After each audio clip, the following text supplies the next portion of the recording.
Hello, everyone. Mackie here.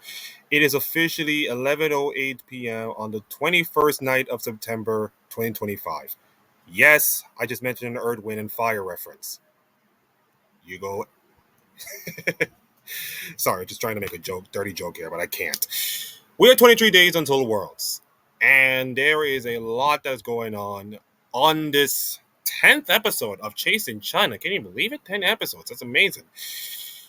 We got champions being crowned, we got worlds being locked in for some, and we got a player decided that he is no longer going to be a part of this team. And I can't believe I'm going to say this, but he's going to be a pretty big free agent. So, if you want information about all of this and my reviews and all kinds of stuff, and from a narrative perspective, please go like, comment, and subscribe to this video. We are on 35 subscribers. We are trying to make sure we get to 40 subscribers by either the end of the world or by the end of the year, which is, let's just call it 3 months from now. Because time is moving really, really fast these days. Okay, so where we're going to begin? Well, we're going to begin with some games, some really big games. Two bangers for the price of one. Immunity. How do I say this? We got some two championship games that is happening. One on the LPL and one from the LCP. But also one in the middle with an incredible LCK matchup. So we're going to kick off with the LPL championship on the line. And we're going to kick off with BLG versus Top Esports. Now, a lot of legacies are going to happen. If BLG wins, Knight will be the most decorated player in all of LPL and all of China with 6 titles. But if Top Esports win, it will, give us 3 different champions and showcase that the LPL is like a wide open league. And it will give Top Esports some momentum going into Worlds. Consider that, a lot of people were talking about anyways, Legends being good for some parts and BLG was decent for some parts. Top Esports need to regather themselves after not doing well at first stand and then kind of fell off from spring onwards. So it's a final that pretty much so many people, not saying so many people, I think many people want to see anyone's legend go through, but because anyone's legend kind of crashed and burned against Top Esports yesterday, I think this is pretty much the finals that everybody wanted. And game one was a 31-minute, pretty much a Shalankin. Not a Shalankin as much. It was the calm, cool presence of Top Esports dominating the game in some cases. Kanavi was brilliant on the Pantheon. Cream on the Azir with 3-0-3. Jackie Love 3-2-4 on the Kaiser. 0-9 on Hang. And unfortunately for BLG, didn't do much. In fact, this may be a recurring theme, of course. The whole Beidwang shadow thing is going to be a recurring thing throughout the series. And as you can see, Beidwang did not cover himself in gory with a 1-2-3, not ABC, and an LOSE. So that's game one, going over to Top Esports. Game two. And Shadow came here. And guess what? BLG absolutely won that series. 21 assists on Shadow from Jarvan. I mean, this is probably the second best Jarvan performance of the weekend, next to Owner's Jarvan getting a pentakill. But 21 assists from Jarvan was amazing. 9 kills and 12 assists on Knight with no deaths on the Galio. Impressive stuff. And Elk also being impressive, of course. Bin was brilliant good. The rest of Top Esports did not do well. 20-7 under 27 minutes. And I think we have our series in our hand. The series tied at 1-1. Pretty good stuff.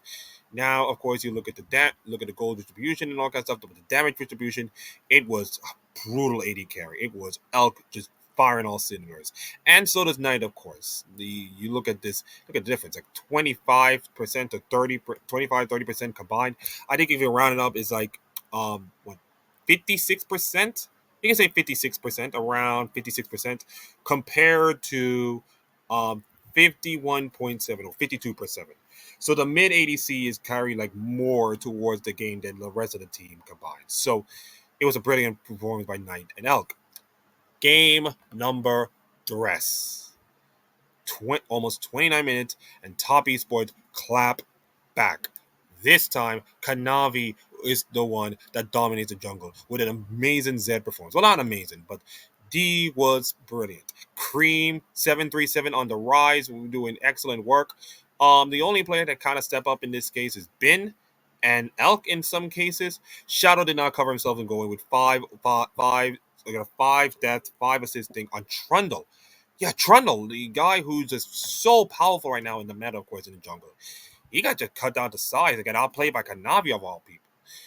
And if you look at the jungle, it was a dominant jungle series. Look at, oh my lord, this is just brutal. 9.6% of the damage being distributed by Shadow. It was not a pretty good jungle performance. That is just not even close to 10%, not even close to 15% in most cases. The closest is like 14% on the mid, but that's just showcase how pretty poor the jungling was. Even though the gold distribution kind of even in some cases, just look at the damage on that jungle. It's just not looking great. So now Top Esports are one game away from winning this entire cup and to lock themselves at World. Remember, BLG has already gone to Worlds. If Top Esports win, they will also go to Worlds, and that means Top and BLG will be the 1 and 2 seeds going through. If BLG wins, based on championship points, a certain team, and I think you may already spoil the ending, of course, is going to lock themselves at Worlds. So, can Top Esports do it?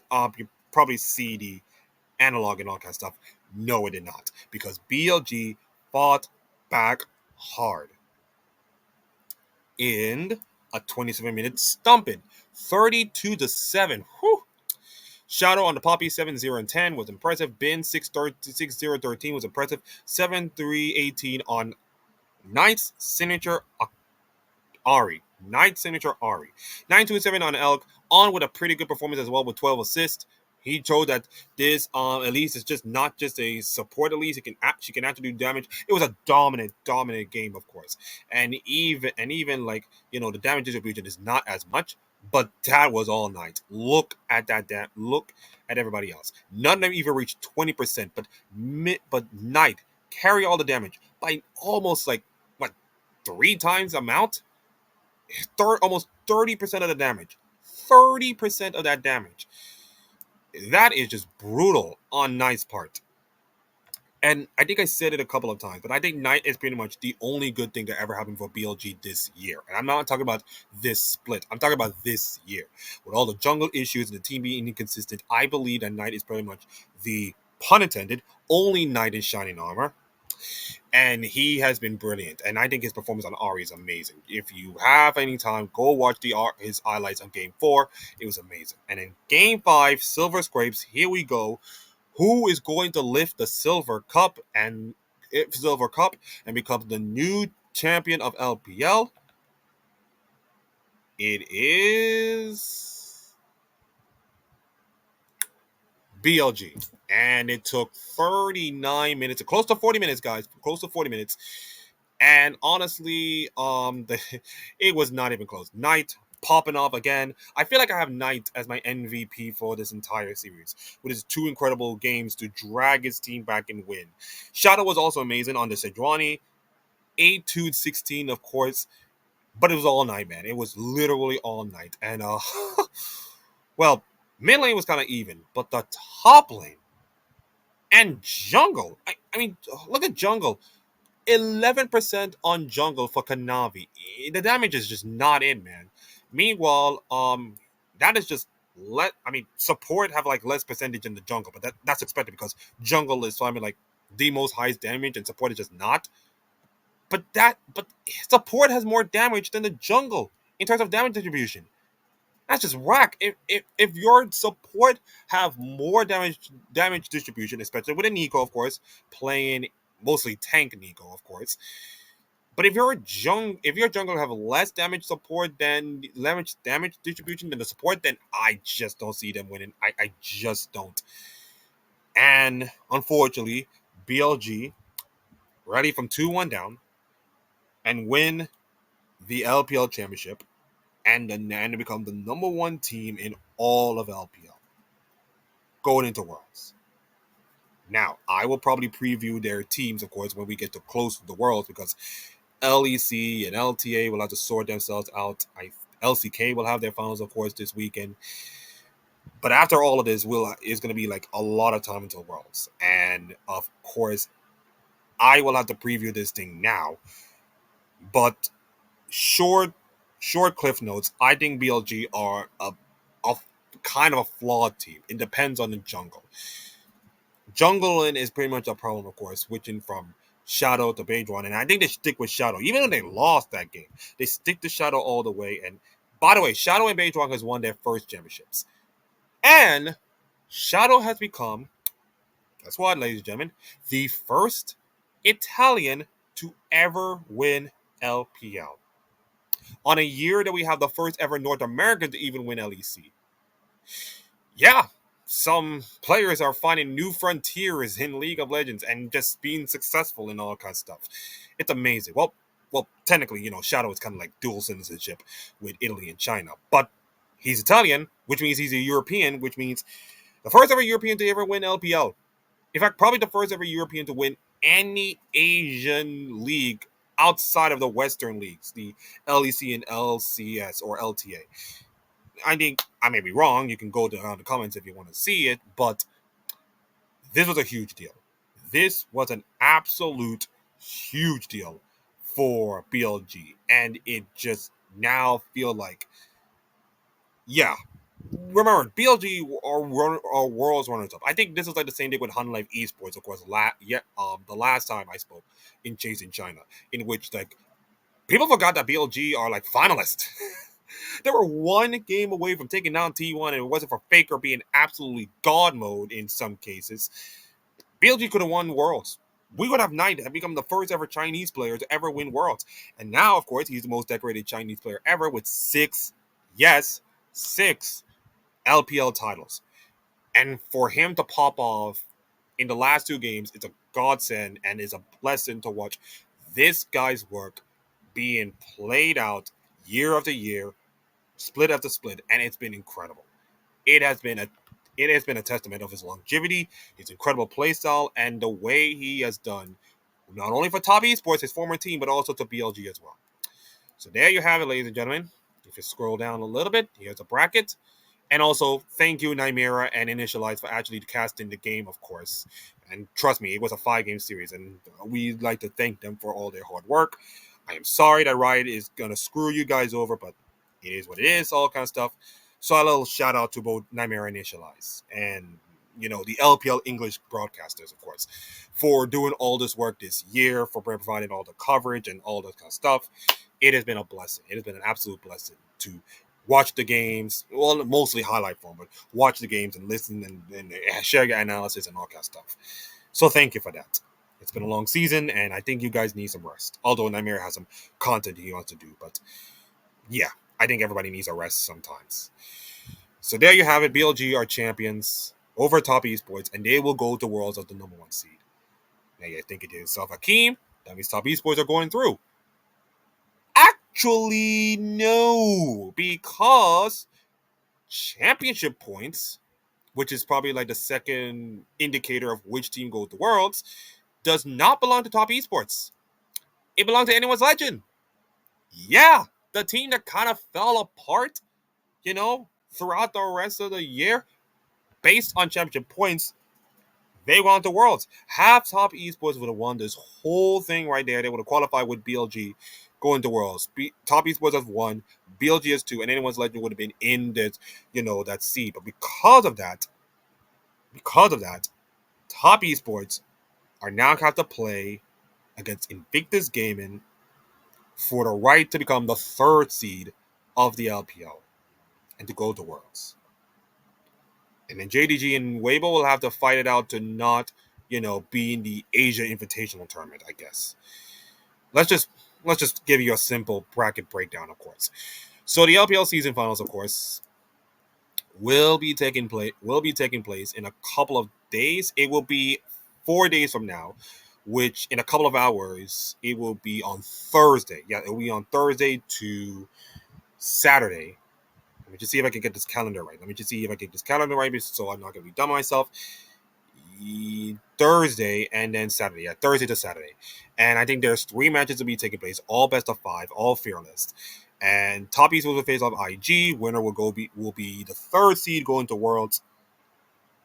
And then the loser of that matchup will be playing against the winner of JDG Weibo. And then the winner of that qualification match, the round 2 qualification match, will be playing against the fourth seed of LCK. And that match will determine who will go to Worlds and who will be out for the rest of the year. And that'll be some important stuff. So the next 3 days of LPL action will determine who will make it to Worlds and who will be going home or play the Invitational, I guess. And speaking of LCK fourth seed, oh man, it is time for banger number 2. Ladies and gentlemen, Genji versus T1. And I feel so upset because let's be brutally honest, this matchup should have been in the finals. This matchup should have been a grand final matchup. Hell, a grand final matchup in Worlds or something. This is the third time that Genji and T1, and we're talking about, in the last couple of months. We're not talking about the entire year. But since MSI, this is the third time that Genji T1 has ever met in a best of 5 series. We could have a fourth one, the MSI format for the road to MSI was kind of crap, but this is the third time these two have met. And sadly, it's the only time that these two teams met in LCK all year. All year! Now, listen, Genji, Honda Life Esports face off in the LCK Cup. I mentioned about the road to MSI, but they have never faced each other in an LCK best of 5 setting of this importance until a couple of hours ago. And the sad part about it is that this is for a lower bracket, and the loser of this will go to the fourth seed to play against the LPL regional finalist, fourth seed, as I mentioned about. So you can thank Honda Life Esports and KT Rosa for kind of ruining their whole thing, kind of ruined my whole bracket. But it is what it is, This is the time of the year when upsets are going to happen, expectations are being shattered, great plays are being made and all kinds of stuff, and a lot of worlds being locked in, and a lot of narratives are going to change. So while it sucks to have Genji and T1 playing the lower bracket finals, I'll tell you what, man. This did not disappoint me. I think we have I think if I were going to do a reward show, by the way, and I'm probably going to do it a little bit of awards show to award the best teams and rivalries and plays and all kinds of stuff. But if I were to give a rivalry of the year award, this is it. This is literally the rivalry of the year, because the iron sharpened iron kind of mantra that is incredible about this LCK. It's like Genji are great, but T1 is making Genji look incredibly great. The bad part about this thing is that T1 has never been Genji. In those 3 games that I mentioned, Genji has won every single one of them. T1 pushed them close. Trust me, T1 pushed them close. But every single time, they lost. And yes, I kind of give it away, the game, because, spoiler, Genji won. Yes, Genji won the whole series, but we got to walk backwards in order to get to the end. Genji, game 1, 36 minutes, 17-11 on the kill score. Keen on Camille, Kenyon on the Vi, and Chovy on Yanara. 5-2 and 9 on Yanara with a 3-1 and 9 on Chovy scored. Duran with okay. Faker was pretty good in most cases. I never thought I said Faker being good in most cases, but here we are. 6-3 and 4, he was okay. He was good. He was probably the only T1 player that actually do something. And if you look at it was pretty much a Genji domination from the jump in terms of void grabs and plates and all this stuff. And you look at the graph, it was a kind of an even game until it wasn't, until it was a kind of a game, and then T1 was kind of okay and thing, and then boop, right around the 30-second mark. And you look at the damage and you can damage. Top diff was absolutely brutal, of course. And yeah, it was mostly Keen, just absolutely godsend on that Camille, of course. So Keen was the difference about in game one. 1-0 to 1-0 to Genji. Also Doro. I think I gotta say something about Doro here. He got 16 assists on Braum. You know, the hardest, strongest muscle, and so does Doro in my cases. On to game two. Game number two. And T1 does what T1 always do when they have their backs against the wall in most cases. They fought back. And they fought back hard. 29-minute, 28-40 on the stump. This was not even close. 6-0-9. Nice. On owner's favorite, Jarvan. Yeah. 7-0-8 on Gumiyushi. Gumiyushi on the misfortune carrier with a 14 assist performance. Faker was okay. Doran was okay, but this was mostly the owner show in most cases. And unfortunately for Genji, they did not do well. Of course, the game was pretty much like it was kind of close until like the 4th minute as such, and then it was balloon until the 15th minute, and then it's gone. It was all T1 from the jump, from their favorite objective Baron Nash, all the way up to the end. It was absolutely domination in terms of plates and grubs and all kind of stuff. It was brutal, and even yeah, I know 80 carry was just the 80 carry battle was not even close. Look at the damage; it's just brutal, absolutely brutal damage, of course. But mostly it was owner. It was an owner game, of course, from the start. Despite the fact his damage is not as great, he was providing the assist, he was providing the kills, he was doing well, and yeah, owner was incredible in that game, of course. Game number three. Game number three. Let's see which one will get a 2-1 lead in game number three. It turns out to be T1. 15-5. Oh my goodness, Genji are not looking great. Genji are not looking great. Once again, it was the owner's show. 5-1-4 on the Wukong with Faker, 5-1-8 on the Talia. Duran was okay with a 3-0-3, and Kira with 12 assists on the Karma. And unfortunately for Genji, they did not cover themselves with glory. Chovy 0-2-4, not so great. Keen, not so great as well. 6 deaths. Ew. And the game was pretty much like brutally over. It was okay. It was kind of teetering, and then from the 15-minute onward, it was gone downhill. And while Genji tried their best to even come back, it was not even close, to be honest. They were absolutely dominant, and it was a mid ADC domination. Of course, it was mostly Faker bringing out the damage. Jungle did, of course, with owner, of course, provided the damage. So yeah, T1 are up 2-1, and we're so close. They were close to booking themselves at the MGN Arena, which is, of course, where T1 have their homestand. Remember, the arena that T1 have their homestands is hosting the LCK Finals weekend. So this is a golden opportunity for T1 to even go into with all the fans and all the hype and all that stuff. But Genji, ladies and gentlemen, are the most inevitable team in all of League of Legends. It doesn't matter the margin. It doesn't matter the scoreline.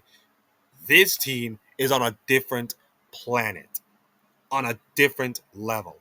And game number 4, 28-7, 4 times the kills, not even close. To quote my friend Chronicle, who, by the way, after this weekend is going to leave Riot Games. So, Chronicle, if you're watching this right now, thank you for all you have done for LCK and Riot Games. I hope you travel safe. Hope the food is going well, and maybe I'll learn some Dutch with you. Maybe you're Dutch. You're Dutch. You probably learn some, soccer and some Dutch music. I hope Chronicle can watch this video and just, if hey, listen, if you want me to talk about League of Legends and do all analysis stuff, you give me a call. All right, I don't know much about it. I'm more like a narrative guy. So if you want, be my guest. King Sante returns. He got 11 assists, but while Chovy was trying to play Silas and unfortunately got 6 kills or 6 deaths, Canyon 11-1 and 15, but that's not the most important part. No, Akeem, that's not the most important part. 21 assists on Duro's Blitzcrank. He was hooking every single person like he's hooking girls. That sounds pretty wrong, I guess. Anyways, he was absolutely brilliant on that Blitzcrank, of course, with 21 assists. Ruler 8-1 and 1-10 on Callista. Yeah, okay. Chovy 7-2-7 on the Cassiopean. Genji were absolutely dominant T1. Domination on T1. 15 minutes onwards and then just balloon from there. It was not even close. Mid,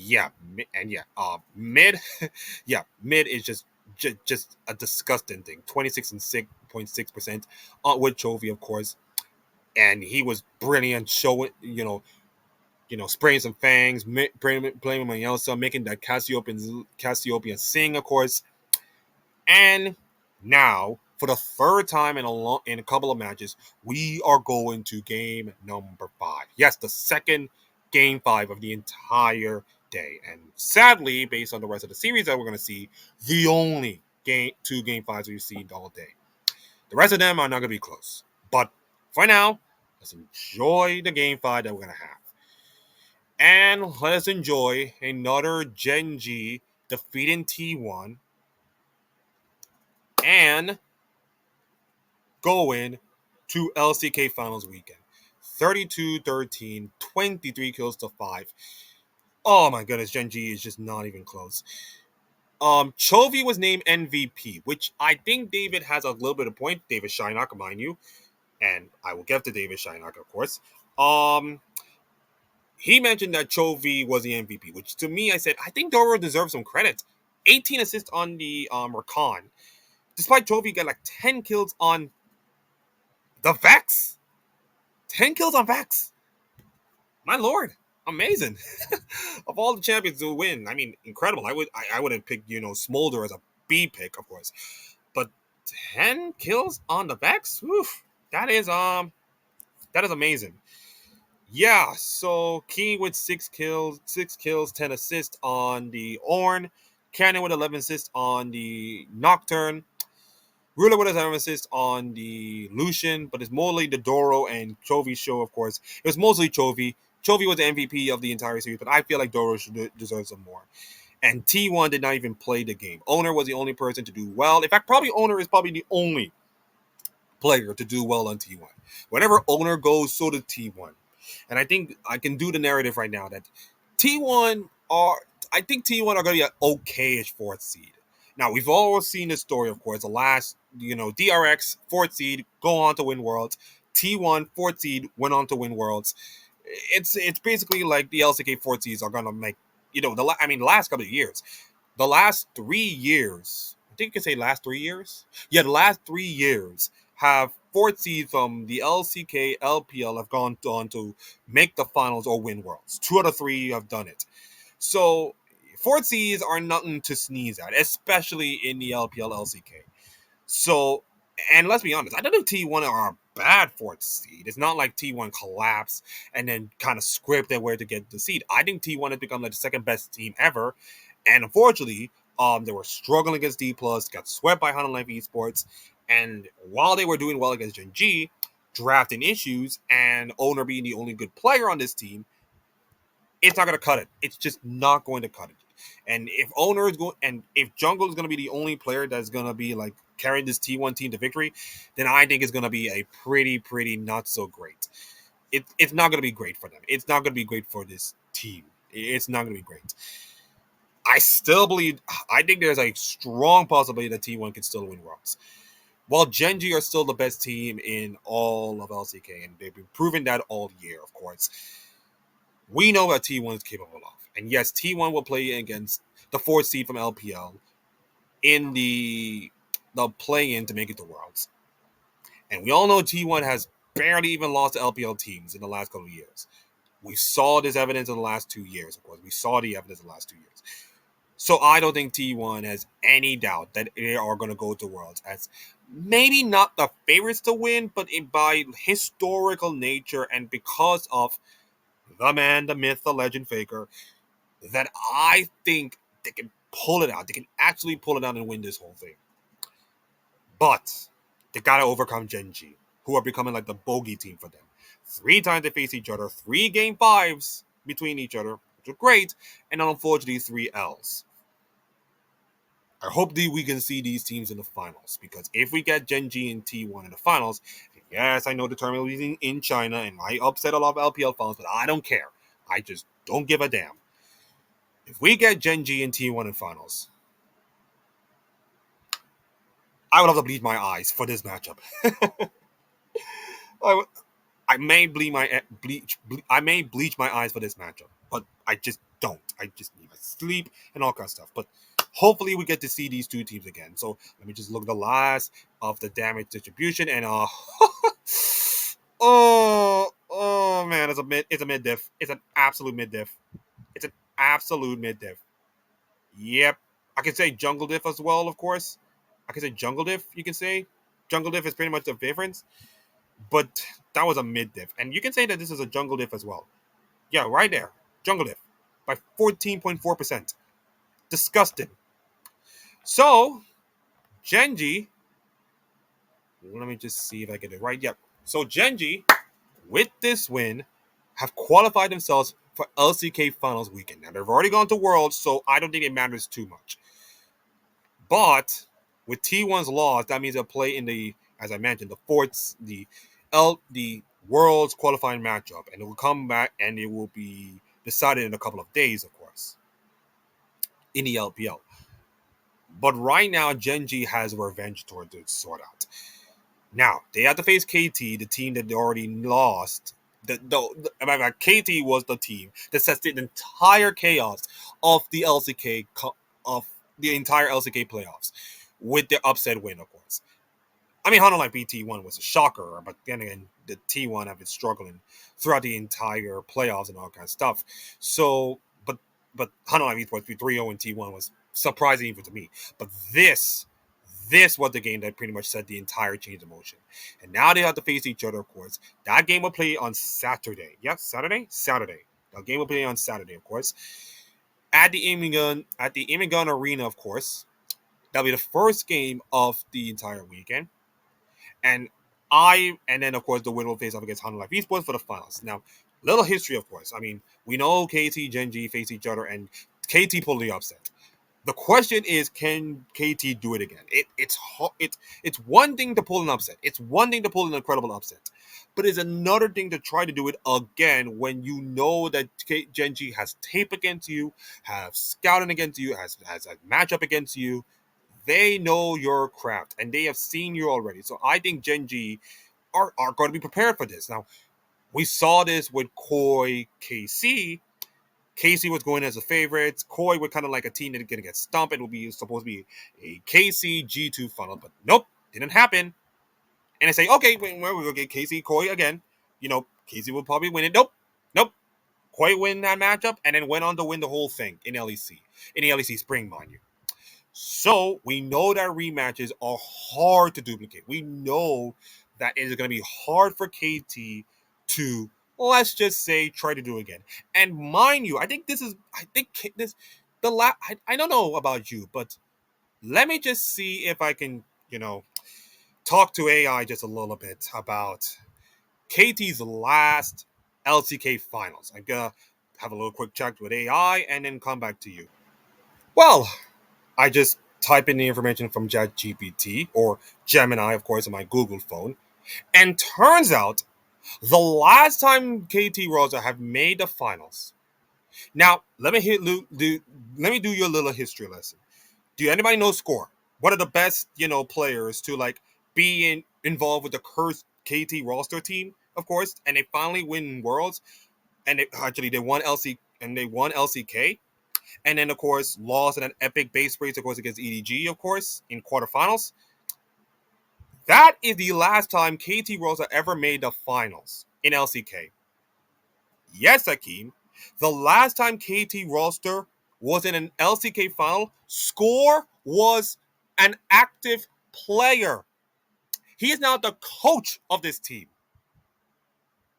So you want to know how big a significant moment for this entire organization that has been like the butt of a joke for so many years, so many close finishes, so many times, and they gotta do it again. They got to beat Genji again, and I don't know, man. I think it's gonna be hard for them to do. I think it's gonna be hard for them to do.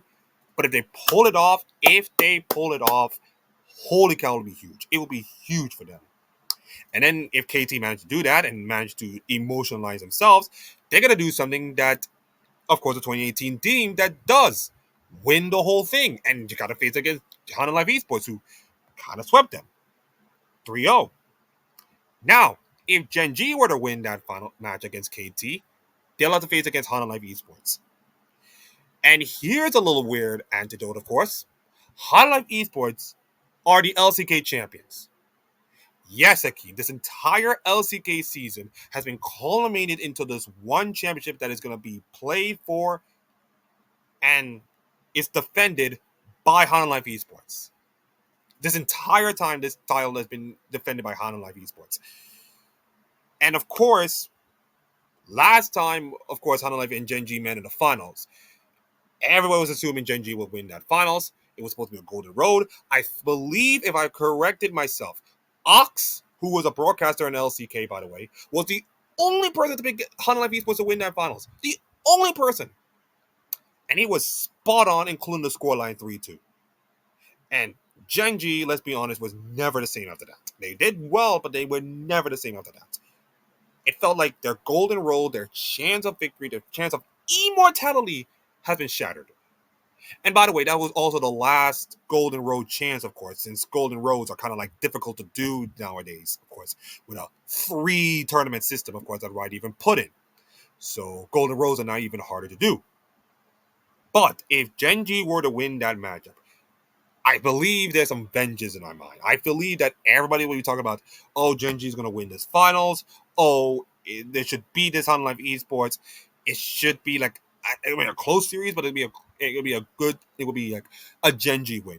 But Hana Life Esports showed up against T1 and dominated against KT roster, and just feels like, okay, Hana Life Esports are now back in form. They are back to being the Hana Life Esports that was supposed to be good until that road to MSI when they choked away a 2-0 lead and their road to MSI in one fell swoop. And yes, they have to play against T1, but the choke against Gen G kind of really hurt their mental.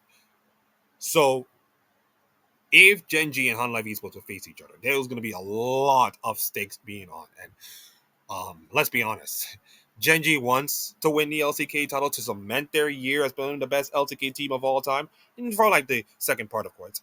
While Hana Life Esports would like to bookend their year, winning the LCK against Gen G, and of course being the number one team in Hana Life Esports, and showcase that, hey, listen, it's not just Gen G T1 show. It's not just Gen G T1 you should be worried about. You should worry about Hana Life Esports as well. Yeah. And right now, look at the LPL. It's a free fall right now. BLG, Top Esports, Anyone's Legends all won their titles. And fourth seed is kind of like a crapshoot, of course. Like Gen G and T1 are like the clear 1 and 2 in terms of dominance in LCK. But I think Hana Life Esports wants to be in the conversation. I think Hana Life Esports, if they were to win LCK, are going to be in the conversation. So I'll tell you what, man. This is going to be an exciting weekend of LCK games. 2 more games to determine our LCK champion. And I cannot wait to, talk about it. Probably in the next time we will have Chase in China, of course. And speaking of Hana Life Esports, unfortunately, one of their players is going to be no longer with the team, of course. And that is Peanut. Ladies and gentlemen, this is, in case everybody noticed, the whole contract database thing that, you go to, LOL fandom, of course. You go to the GCD and it'll show you the global database contracts of all the players that have their contracts being, expired or renewed or all kinds of stuff. And if you look at the contract, you got the Light, he's gonna be a free agent, of course. Viper, he's gonna be a free agent, of course. Zeka, he's gonna be a free agent. Zeus, he's gonna be a free agent. Well, you can say that, some of them might just sign their contracts. I think Zeus has already signed their contract. But Peanut, dear old Peanut, he decided that this is my last year, guys. This is my last year with the team. And he's no longer going to sign with Hana Life Esports after this year. So he's going to be a free agent afterwards. And I'm going to tell you one thing, guys. I don't care what many other people think about Peanuts, about the chokiness of international events and all kinds of stuff. But let's be brutally honest. When you get a player of this caliber who can perform incredibly well especially for this year, especially for this Honda Life Esports team, then only then you can say, whoa, he's gonna be a hot commodity in probably LCK, but also maybe LPL if they want to. This is an entire summer, mind you, not the entire year, but the entire summer. 62% of his win rate, 4 KDA, and 74% of his damage. Jarvan, Wukong, Xinjiao, Vi, Sejuani, Poppy, the whole 9 yards. Yes, Trundle, Makai, Kindred is just not as good as much, and his early game is not great in most cases. But this is a guy with a brain. This is a guy who knows jungle, who has been playing jungle for so many times. This is a guy who plays for so many good teams.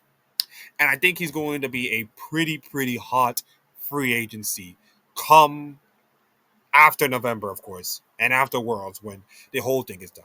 But he is going to be part of Honda Live Esports for the Worlds run, and he is going to be a huge dollar sign factor going into Worlds, going into free agency and all that stuff. So, in the comments below, tell me where Peanut is going to be headed. Will he be staying in Honda Live Esports for a big contract? Will he probably go to, like, I don't know, a mid-tier LCK team? Will he go to LPL? Or maybe if we can try something crazy, LEC, LTA, maybe Brazil. You have some Koreans in Brazil, by the way. Could happen. It could happen. So that is my far-fetched thing. Go down to the comments and see if you can figure out where Peanut's next adventure is going. Because a legendary player like him is going to have a big movement around the transfer market. Anyways, that should conclude the LCK and all that stuff. And unfortunately, sadly, this is going to be the end of the bangers. And now we got the whimpers in there. Yeah, it's time to talk about some pretty iffy games or pretty sweepable games. Let's talk about the LCP. The LCP season finals was taking place today. I watched the VOD for the entire tournament. Actually, no, not the entire tournament. God, no. I listen. You got LCK, LPL, LTA, and LEC on their minds. It's just collaborating all kind of stuff. LCP is kind of like, all right. I kind of forgot LCP exists. So sorry about my bad. But I did watch the VOD, of course, for the finals and the semifinals, of course. Team Secret Wales beat PSG, which is, not a gigantic surprise. They beat them 3-1, which turns out, hey, PSG they're good team, but it's kind of like a good team with no carries. And the early game it's early game or bust for this team. I think, first of all, let me just look at my camera and say, I want to thank Psychedelic Poro for his previews, of course, with the whole LCP team. And, of course, I want to thank him for co-streaming the entire LCP and talking about it and learning about it and all kinds of stuff.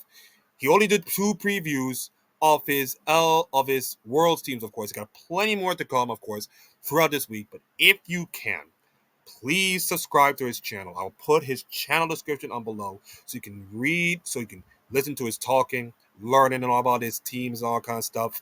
He's an NA guy, so yeah, just trying to hug him, of course.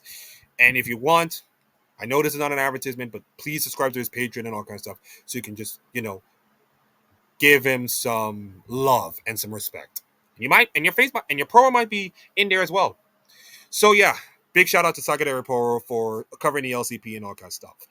And of course, Team Secret Wales, the youngest team I've ever gone through, with some pretty iffy no names, of course. Like Kiro 2, Pun, Hitso, Dara, and Eddie, Taki. They're not big names, of course.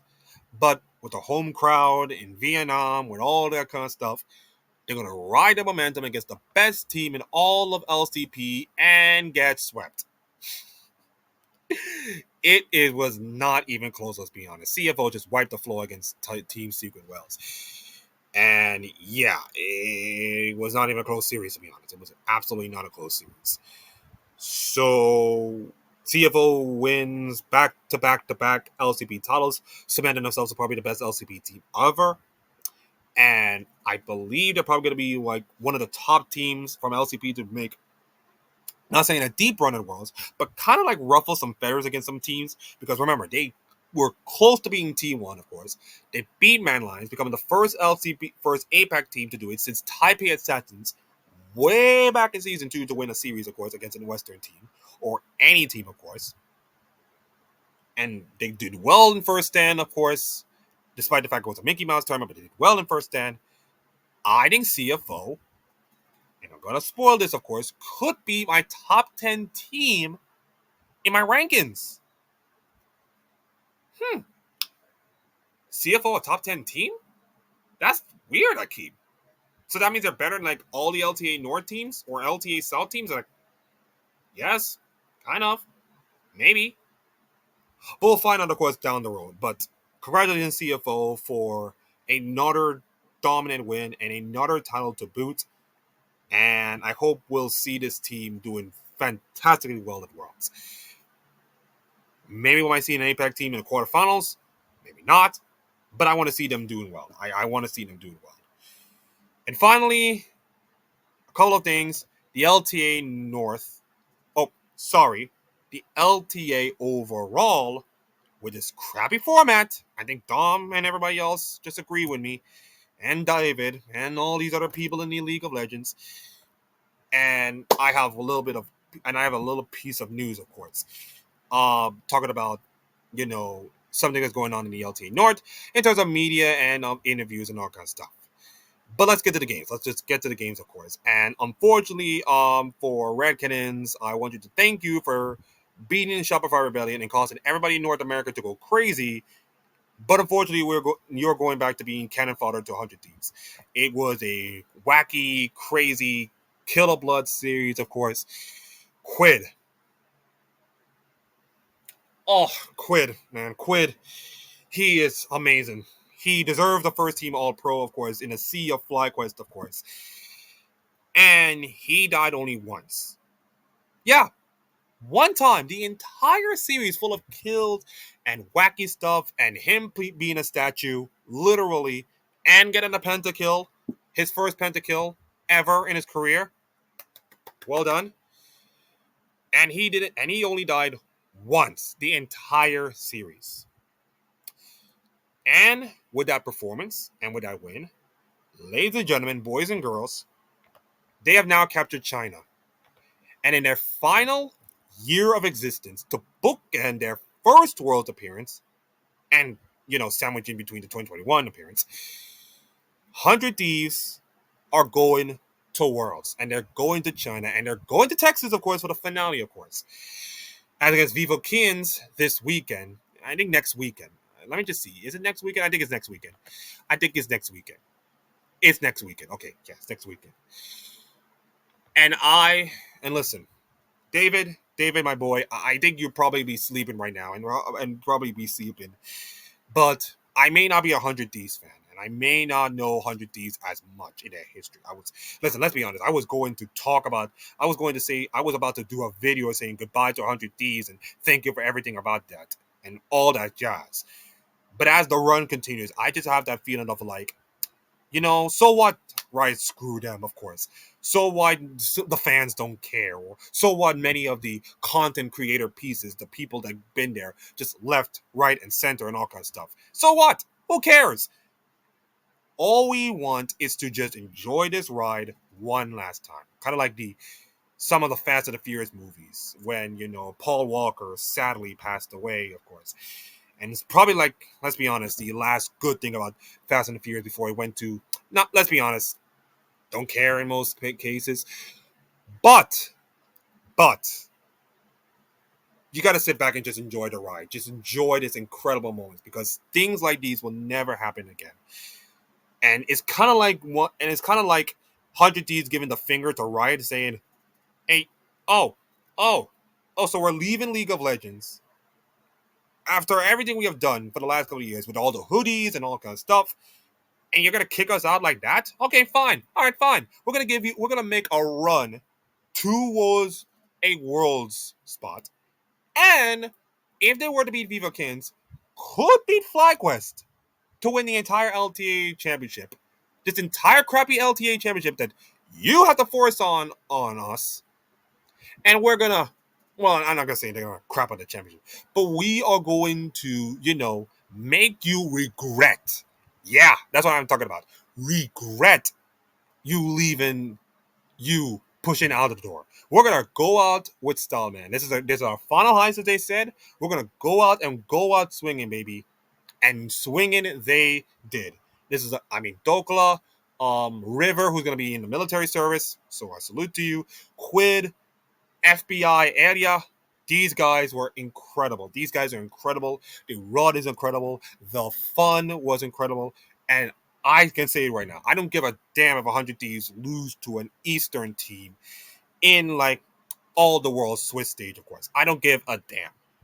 What I care about right now is just whatever happens, happens. Que sera, of course. Whatever will be, will be. And I hope that 100 Thieves fans and David, of course, who's watching this right now, who supported this 100 Thieves brand from like a couple of years ago when Optic Gaming was exist, and Optic Gaming kind of screwed him, so he decided to go 100 Thieves, and now 100 Thieves kind of screwed him. So like, dude, loyalty is dead in esports, man. Loyalty is dead in esports, man. I wanted to tell you something, but yeah.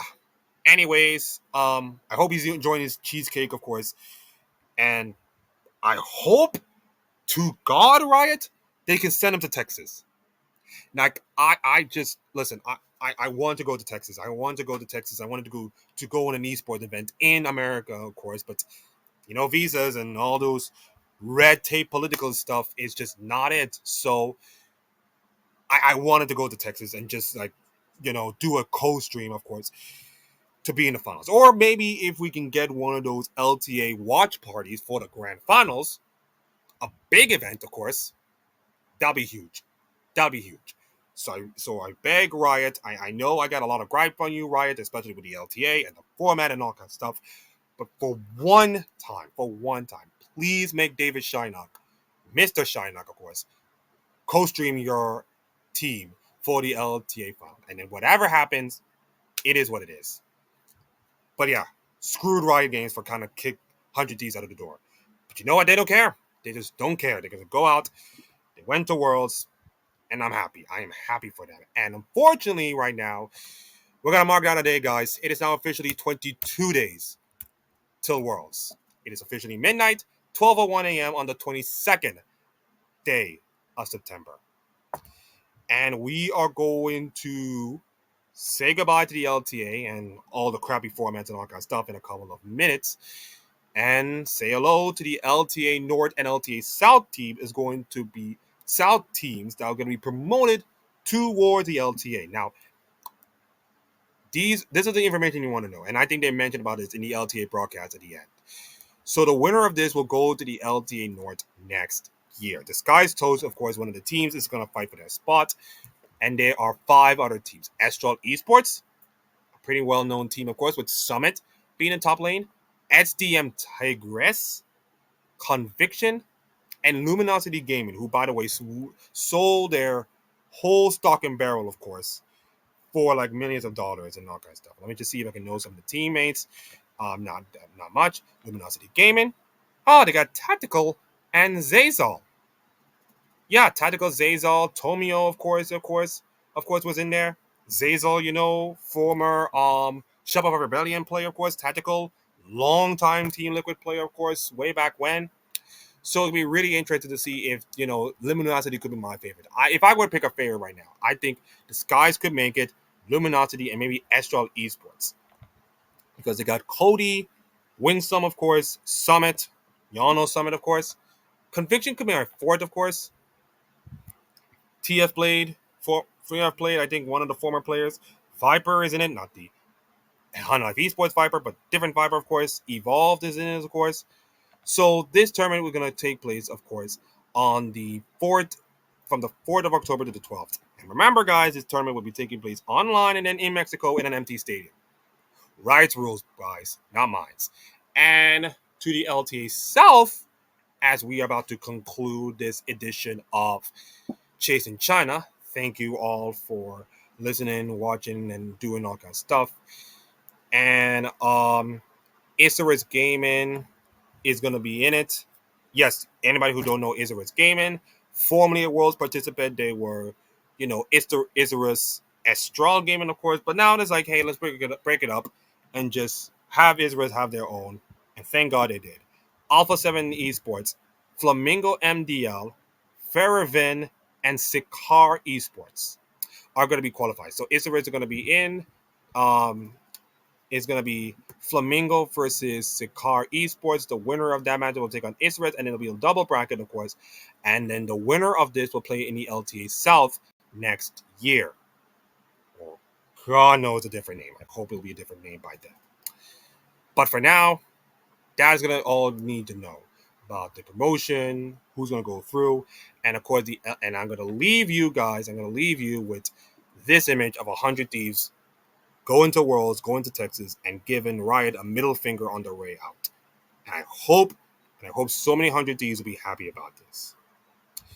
And I hope, and trust me, guys, I am happy. I'm happy for the players. I'm happy for the management. Golden Glue, of course, is the management, of course. I'm happy for some fans, not all fans, but some of the fans. I'm happy for them.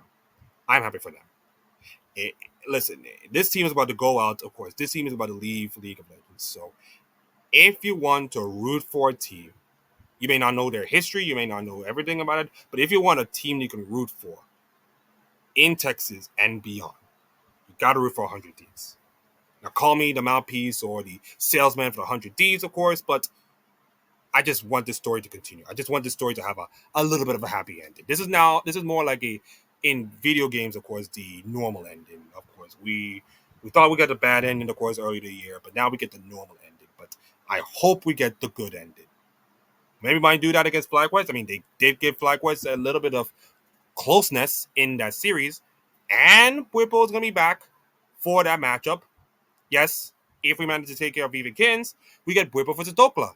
And consider Whipple's comments and Dokla not being friendly with Whipple. I don't care what many people think. This probably to be owned this with the banners and 100 Thieves story are probably the only good things that have happened in LTA this year. Yeah, is 100 Thieves FlyQuest, the banners, the trophy you can say, of course, a little bit, and 100 Thieves final run. Those are the only good things that happen to LTA. The rest of them are garbage, and that's not the only thing that's garbage. So David Farwet is the producer, of course. He is more of since Travis Gafford is left. Did not get any interviews, of course. He did not. He got denied by media, of course. In the facility, he was talking outside of the LT of the Riot Arena, and to get no interviews, just no interviews. Like this is the thing I'm talking about, man. If you're listen, the product itself, the LTA product is bad enough already. But if players do not speak about it, if players do not show up in media and all kinds of stuff, and just do not express themselves, and you know be open and just talk about your brand, your product, your games. Of course, it's going to leave. It's going to leave this region as already bad as it is, a pretty sour taste in the mouth. So, David Valiant, if you're watching this right now, I'm sorry that you get screwed over. I hope you'll I hope you'll get some interviews in Texas, of course. But David will have more information, and hopefully we get more information about this. But this is just a little crumb to end on this episode of Chasing China and all kind of stuff. Thank you everybody for watching and listening and all kind of stuff. If you like the video, like, comment, subscribe, and all kind of stuff. Have a good week. Enjoy the matches, and I'll see you next time.